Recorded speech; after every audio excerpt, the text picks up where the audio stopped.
Brambly Hedge, Autumn Story by Jill Barklem. It was a fine autumn. The blackberries were ripe and the nuts were ready, and the mice of Brambly Hedge were very busy. Every morning they went out into the fields to gather seeds, berries, and roots, which they took back to the store stump and carefully stowed away for the winter ahead. The store stump was warm inside and smelled deliciously of bramble jelly and rising bread, and it was already nearly full of food.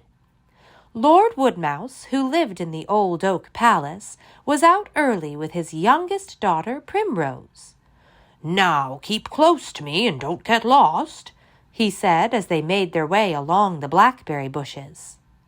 Primrose picked the berries nearest the ground, while her father hooked the upper branches down with his walking stick. The basket was nearly full when they were joined by old Mrs. Eyebright. "I've been looking for you," she said. "Bad weather's on its way. I can feel it in my bones. We must finish our harvesting before the rain begins." Lord Woodmouse sent Primrose back to the palace, and then went on to the store stump to find Mr. Apple to make arrangements. Soon parties of mice with carts and wheelbarrows were hurrying out to the fields to gather the last of the nuts and berries. Lord and Lady Woodmouse decided to help pick mushrooms, and they were just setting off when Lady Woodmouse cried out in alarm, "Where's Primrose?" She was nowhere to be seen. She wasn't hiding in the baskets, or under the leaves, or in the long grass.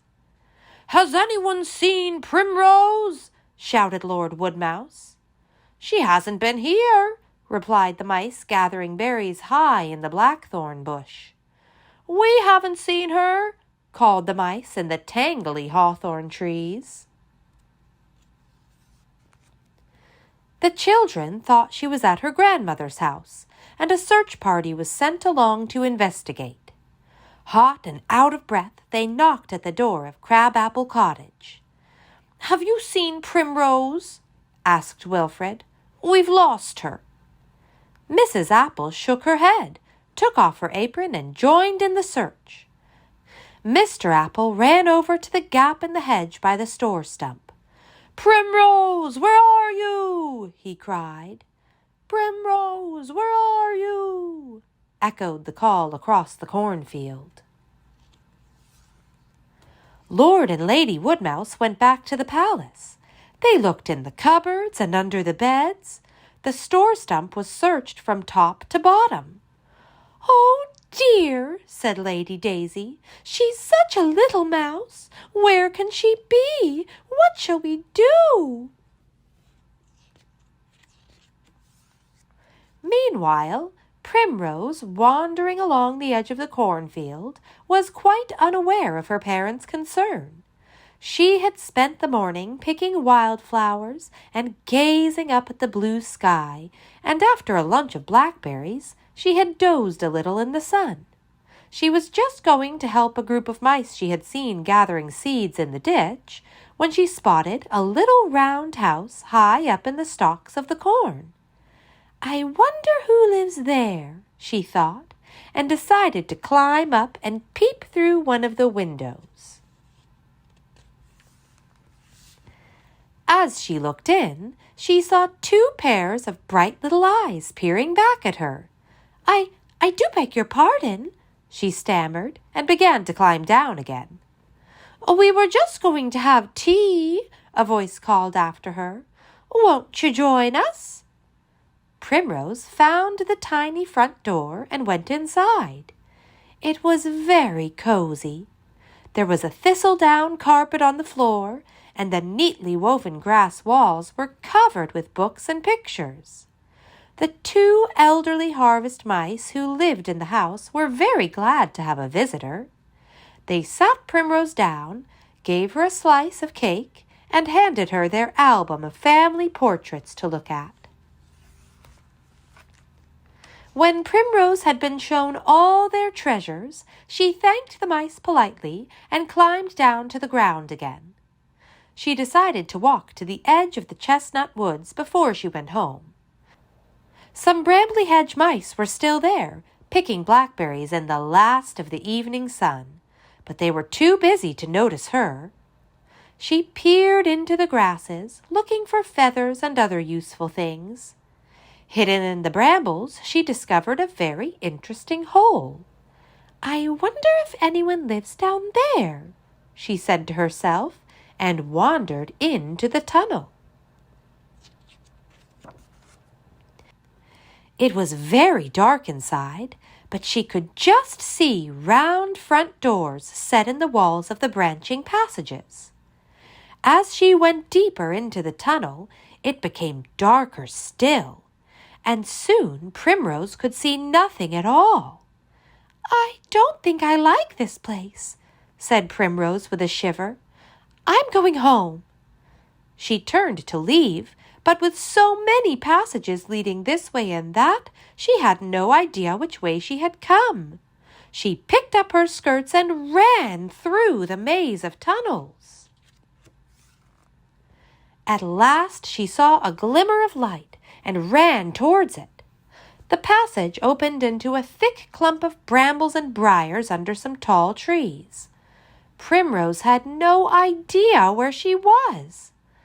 "I can't see the oak tree," she said in a small voice, "and I can't see the willow by the stream. I think I must be lost." It was getting very dark. Big drops of rain began to fall and splashed through the leaves around her. Primrose huddled under a toadstool and tried not to cry.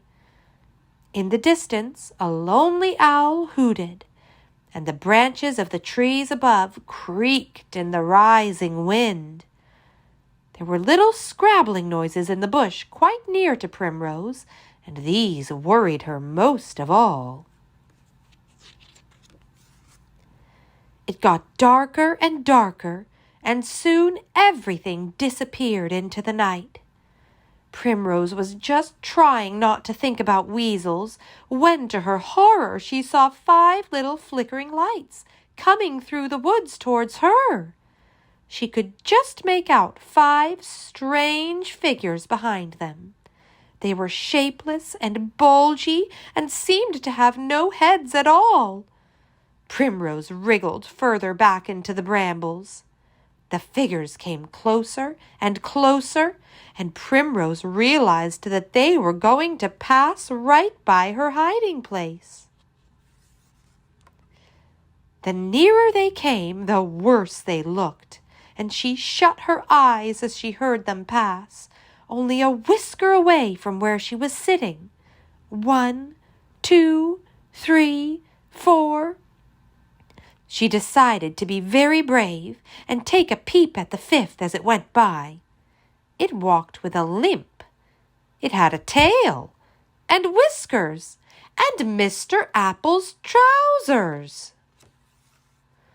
"Grandpa!" she squeaked with delight. As each of the figures turned round, she recognized them. Mr. Apple, Mrs. Apple, Dusty Dogwood, and best of all, her own mother and father. Primrose pushed her way through the brambles. "Primrose!" cried Lady Daisy. "You're safe!" "The harvest mice said you had gone to the woods, but it was so dark and wet that we'd almost given up hope of finding you," said her father, and he picked her up and wrapped her snugly in his cloak. Primrose was nearly asleep by the time they got home. Lady Woodmouse carried her up to her little room and took off her wet clothes. A clean nightie was warming by the fire, and a mug of hot acorn coffee had been placed by the bed. "I'll never, ever go out of the field on my own again," whispered Primrose sleepily. Her mother gave her a kiss and smoothed her pillow. "Ease your whiskers, rest your paws, pies and puddings fill the stores. Sweetly dream the night away till sunshine brings another day," she sang softly, tucking Primrose into her comfy bed. Thank you so much for watching, and please be sure to hit that subscribe button to get notified every time we upload a new Read Aloud book for kids here at the Story Harbor. See you soon!